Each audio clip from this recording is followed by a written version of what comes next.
السلام علیکم۔ آج میں آپ کے سامنے واقعہ کربلا کے فاتح اعظم کے بارے میں عرض کرنا چاہوں گی کہ معرکہ کربلا میں فاتح کون تھا اور شکست کس کے حصے میں آئی، کہ کون جیتا اور کون ہارا۔ تو ہمیں سب سے پہلے یزید کا مقصد اور غرض معلوم ہونا ضروری ہے کہ یزید کیا چاہتا تھا اور حسین والی کونین کی کیا غرض و منشا تھی۔ تو سنیے، یزید کا منشا مسلک یہ تھا کہ نبی حضرت محمد مصطفیٰ صلی اللہ علیہ وسلم کی تعلیمات کو ختم کر کے اپنے کے قوانین کو از سر نو رواج دے کر ہندا کی یاد کو تازہ و باقی رکھا جائے، اور بنی امیہ کی جہالت کو اور گمراہی، بے دینی اور ضلالت کو یزید زندہ رکھنا چاہتا تھا۔ مگر اس کے برعکس حسین نے عہد کر لیا کہ اپنے کڑیل بیٹے ہم شکل پیغمبر کی جوانی دوں گا، عباس جیسے بھائی کے بازو کٹوانے پڑیں تو کٹوا دوں گا، مجھے 6 ماہ کا علی اصغر اگر راہ خدا میں دینا پڑا تو دے دوں گا، اور بہنوں کا پردہ لٹاؤں گا، سکینہ کے در چھنواؤں گا، بہو بیٹیاں قید کراؤں گا، حتیٰ کہ اپنی گردن بھی کٹواؤں گا، اپنی لاش کو گھوڑوں سے پامال کراؤں گا، مگر ہر ممکن ہر حالت میں توحید خداوندی اور اپنے نانا کے لائے ہوئے دین کو بچاؤں گا۔ تو مسلمانوں، یزید کی غرض و منشا اور حسین کی غرض و منشا دونوں کو ذہن میں رکھ کر فیصلہ کیجیے کہ اپنے ارادے میں کون کامیاب ہوا اور کون خاسر رہا۔ تو اور دعوی سے میں یہ کہتی ہوں کہ حسین ابن علی اپنے مشن اور پروگرام میں ایسے کامیاب ہوئے کہ ایسی کامیابی کائنات میں کسی فرد کو نصیب نہ ہو سکی، اور یزید ایسا بدنام اور ذلیل ہوا کہ لفظ یزید داخل دشنام ہو گیا۔ تو اس کے اوپر میں آپ کو ایک چھوٹی سی ربائی سنانا چاہوں گی، سنیے۔ نہ تحریریں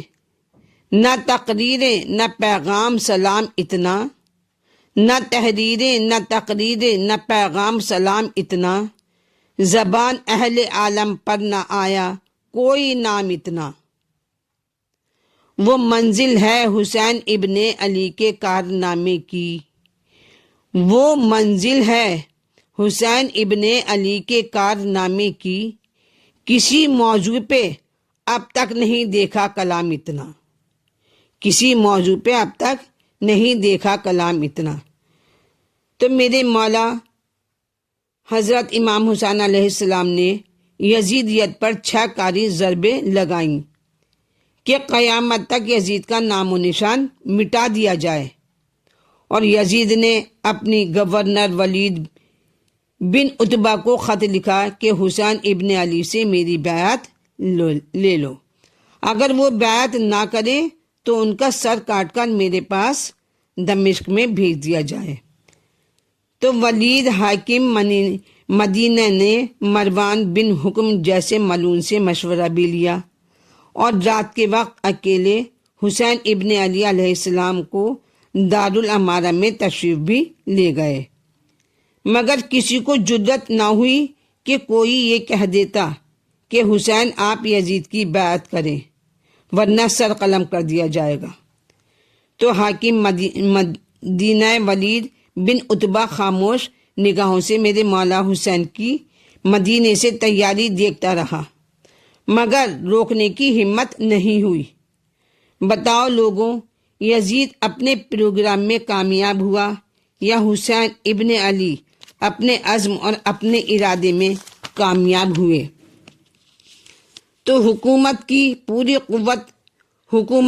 پوری قوت دیکھتی رہی، اور بطول کا لال یزید کے ناپاک ارادے پر پانی پھیرتا رہا۔ مدینے سے مکے کو روانہ ہو گیا، یہ یزید پر حسین کی پہلی کاری ضرب تھی، جس کا نتیجہ یہ ہوا کہ ہزاروں سوئی ہوئی ضمیروں نے کروٹیں بدلی کہ کیا وجہ ہے کہ تمام صحابہ کی اولاد تو آرام سے اپنے گھروں میں خوش و خرم آباد ہے، اور محمد مصطفیٰ کی بیٹیاں وطن سے بے وطن ہو رہی ہیں۔ مدینہ منورہ کے وہ مردہ دل اور بے حس لوگ جنہوں نے حضرت امام حسین علیہ السلام کی شہادت پر حکومت کے خلاف ذرہ بھر بھی زبان کو حرکت نہ دی، حسین ابن علی کی کاری ضربت نے مردہ ضمیروں کو جھنجھوڑ کے رکھ دیا اور حکومت کے خلاف بغاوت پر مسلمان تل گئے۔ تو تاریخ اسلام شاہد ہے کہ جنگ حرہ جیسے عظیم حادثات سے مدینے کے لوگوں کو دوچار ہونا پڑا، اور عبداللہ بن عمر کی حمایت یزید میں مسلسل تقریروں کے باوجود مدینے کے مسلمانوں نے یزید پلید کی بیعت سے انکار کیا۔ اب بتاؤ مسلمانوں، اس پہلی تجویز میں یزید کی فتح ہے یا حسین ابن علی کی فتح ہوئی؟ تو ہر انسان مزاج یہی جواب دے گا کہ حسین فاتح ہے اور غالب رہے اور یزید مغلوب ہوا۔ اب دوسری ضرب سنیے کہ یزید نے 30 آدمی حاجیوں کے لباس میں روانہ کیے کہ مخلوق کے ازدحام میں شمع امامت کو گل کر دیا جائے، اور حکومتیں ایسی سازشوں میں اکثر کامیاب ہوا کرتی ہیں۔ اگر یزیدی گروہ حضرت امام حسین کو حالات طواف میں شہید کر دیتے تو یزید کے لیے قتل حسین سے بری و زماں ہونے کا عذر یہ تھا کہ بلوائے عام میں کسی خاصبی یا خارجی نے قتل کیا ہوگا، سب لوگ یہ سوچتے، اور یزید بظاہر حمایت حسین کا ڈھنڈورا پیٹ کر دنیا کی لعنت سے بچ جاتا۔ اس کے علاوہ کعبے کی حرمت بھی ضائع ہو جاتی، اور حسین ابن علی کی دوربین نگاہوں نے یزیدیت پر دوسری کاری ضرب یہ لگائی کہ 8 ذوالحجہ کو احرام حج کو عمرہ سے بدل کر ساری دنیا کے سامنے حکومت کی آنکھوں میں آنکھیں ڈال کر مکہ سے صاف نکل گئے، اور لوگ حیران رہ گئے کہ کیا وجہ کہ ساری دنیا تو حج کرنے کے لیے بیت اللہ کو آ رہی ہے، اور وارثان کعبہ کو اتنا ستایا گیا کہ انہیں حج تک کرنا بھی نصیب نہ ہو سکا۔ تو اس دوسری کاری ضرب سے یزید کی اسلام دشمنی اس طرح ظاہر و بے نقاب ہوئی کہ اکثر مسلمان یزید کو اسی وقت کا کافر اور بے دین کہنے لگے۔ حسین ابن علی کی تیسری کاری ضرب یزیدیت پر یہ تھی، جو کہ ساقی کوثر کے فرزند نے دشمن کے 1000 پیاسے لشکر کو پانی پلا کر لگائی۔ اب کہاں ہیں شرافت انسانیت کے پرستار، اور کہاں ہیں میدان جہاد کے شہسوار، اور کہاں ہیں دشمنوں کو تلوار سے شکست دینے والے لوگ، اور کہاں ہیں بہادران میدان؟ مجھے سمجھائیں کہ کیا حسین ابن علی کے سوا بھی کوئی ایسا بہادر چشم فلک نے دیکھا ہے کہ جو اپنے دشمنوں کو اپنے ہاتھوں سے حیات نو بخشے تاکہ وہ زندہ ہو کر اسے آسانی سے قتل کر سکیں؟ تو ابھی سفیان کا وہ پانی بند کرنا بھی یاد ہے کہ جس کی وجہ سے خدا کا حبیب شعیب ابی طالب میں 3 سال نہایت اسرت و تنگی سے گزار چکا ہے۔ حسین اس بات سے بھی واقف ہیں کہ جنگ صفین میں معاویہ ابن ابی سفیان نے حضرت علی علیہ السلام کے لشکر کو پانی بند کیا تھا۔ حضرت امام حسین علیہ السلام نے اپنے قاتلوں کو پانی پلا کر یہ ثابت کر دیا کہ میں ملک کی خاطر اگر جنگ کرنے نکلتا تو اس سے بہتر اور کون سا موقع تھا کہ پیاسے دشمن کو آسانی سے قتل کیا جا سکتا۔ لوگوں میں ملک گیری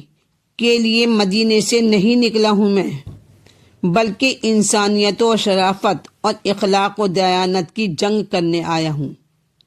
تو مجھے تو صرف توحید اور خدا بندی اور احمد مختار کی، محمد صلی اللہ علیہ وسلم کے لائے ہوئے اصولوں کی حفاظت کرنا مطلوب ہے۔ وہ ضرور ہے میرے لیے، اس لیے کہ اخلاقی جنگ اور اپنے دشمنوں سے ایسا حسن سلوک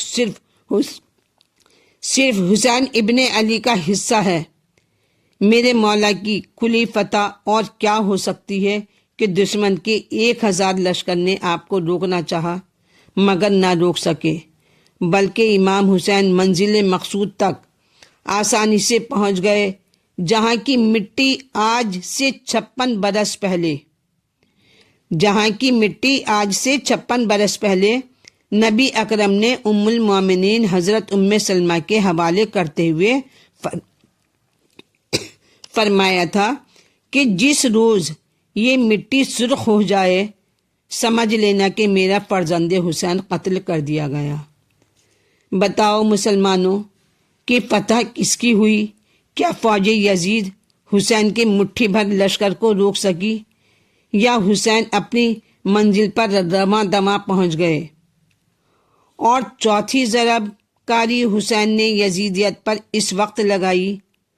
جبکہ سرزمین کربلا میں پہنچ کر فرزند رسول نے 60,000 درہم سے زمین کو